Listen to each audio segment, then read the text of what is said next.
Ernest Hemingway's The Old Man and the Sea is a profound novella about an old Cuban fisherman named Santiago and his intense battle with a giant marlin far out in the Gulf Stream. The novella is set in a small fishing village near Havana, Cuba, and takes place over several days.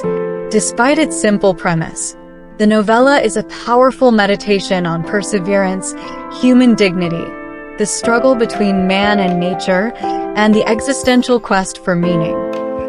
Santiago is an elderly fisherman who has gone 84 days without catching a fish. His luck has become so bad that the villagers have begun to see him as Soleo, the worst kind of unlucky. A young boy named Manolin, who used to fish with Santiago, has been forbidden by his parents to go out with him anymore, as they, too, believe the old man's bad luck will rub off on the boy. Nonetheless, Manolin continues to care for Santiago, bringing him food, talking with him, and helping him prepare for future fishing trips.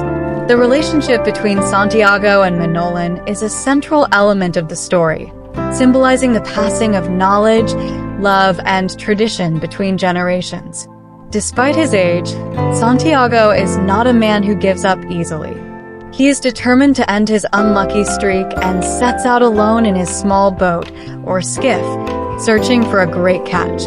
On the morning of the 85th day, he ventures far beyond the usual fishing grounds, believing that he will find better luck in the deep waters where the big fish swim. His preparation and deep understanding of the sea and its creatures are meticulous.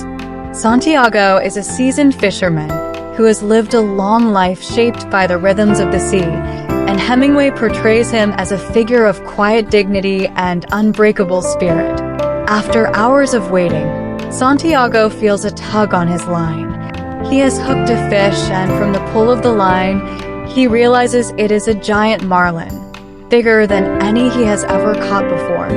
This is the turning point in the story, and marks the beginning of a grueling 3-day struggle between Santiago and the marlin. The fish, refusing to surface, drags Santiago's boat far out to sea.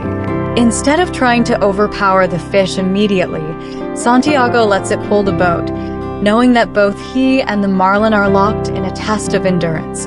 Santiago respects the marlin, referring to it as his brother, acknowledging the beauty, strength, and intelligence of the fish. His respect for the marlin goes beyond mere admiration. He sees it as a worthy adversary in the battle for survival. The struggle between Santiago and the marlin becomes a metaphor for the larger human struggle against the forces of nature and fate. Santiago speaks to himself, the fish, the birds, and the sea as old companions.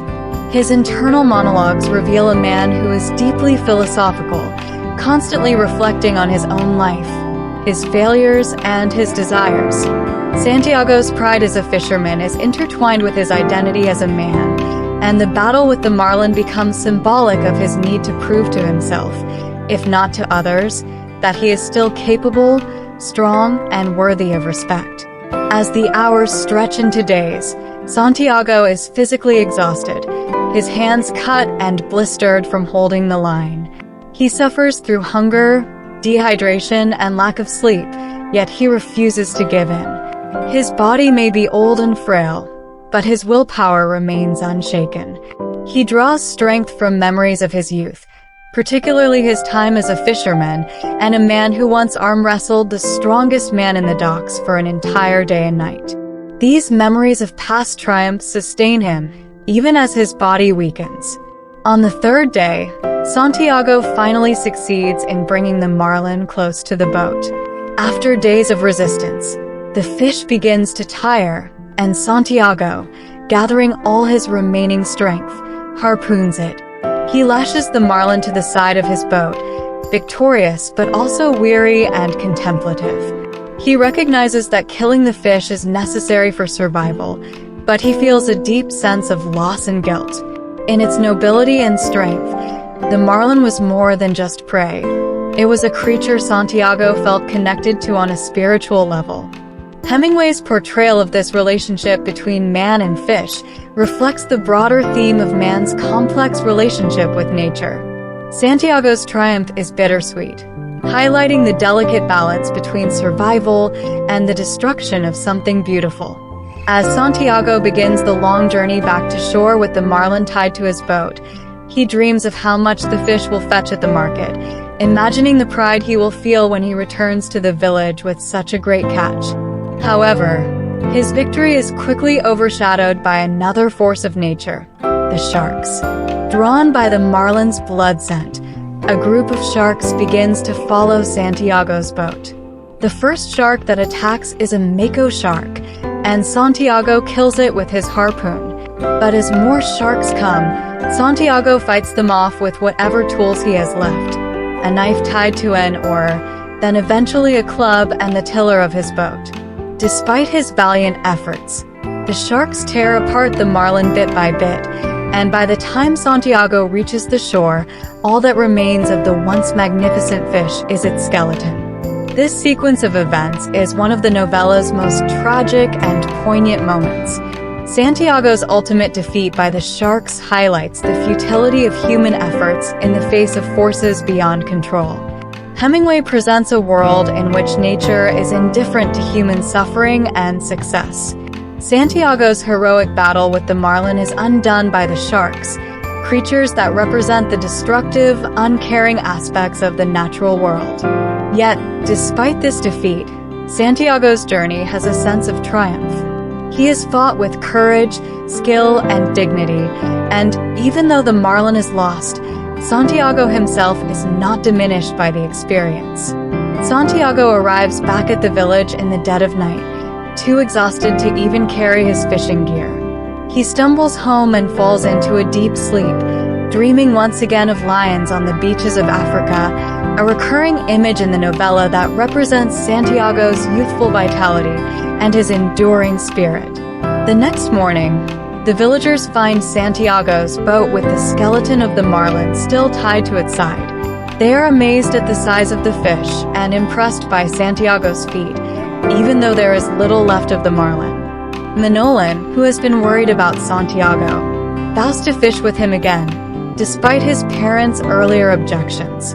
In this way, the story comes full circle, with the bond between Santiago and Marlin representing hope, continuity, and the transmission of knowledge and values across generations. At its core, The Old Man and the Sea is about more than just an old man catching a fish. It is a story about the human condition, about how people confront and endure hardship, and how they find meaning in the struggles that define their lives. Santiago's battle with the marlin is a metaphor for the broader struggle of life, in which success and failure are often intertwined, and dignity is found not in victory but in the effort.